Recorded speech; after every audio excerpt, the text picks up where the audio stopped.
Match জিতে plan করে শালিনীকে নিজের ফাঁদে ফেলে রোহিতকে রক্ষা করলো হাজত থেকে ফুলকি। এমনটাই দেখতে পাবেন আজকের পর্বে। বিস্তারিত জানতে চ্যানেলটিতে লাইক দিয়ে সাবস্ক্রাইব করে পাশে থাকার অনুরোধ থাকলো। ফুলকি রোহিতকে বলে শালিনীকে তার ট্র্যাপে ফেলে রোহিতকে এখান থেকে মুক্ত করে নিয়ে যাবেই। তখন রোহিত বলে অনেক রিস্ক হয়ে যাবে, তুমি ম্যাচে জিতেছ, এটাই আমার কাছে অনেক কিছু। সারা জীবন যদি আমি জেলে থাকি তাও আমার কোনো কিছু আসে বা যায় না, আমি কোনো কষ্টই পাবো না।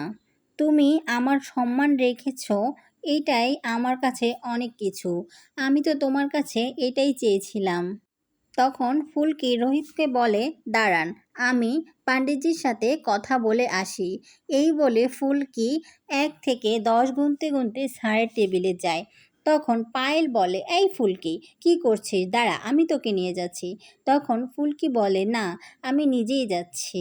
আর ফুলকি পাণ্ডিতজিকে বলে যে কালকে আমরা প্ল্যান করে শালিনীর থেকে প্রমাণ নিয়ে মুক্ত করে যাবই রোহিতকে। তখন পাণ্ডিতজি বলে ঠিক আছে, তোমরা যদি প্রমাণ নিয়ে আসতে পারো আমি রোহিতকে ছেড়ে দিব, তবে অবশ্যই আইনিভাবে সব কিছু করবে।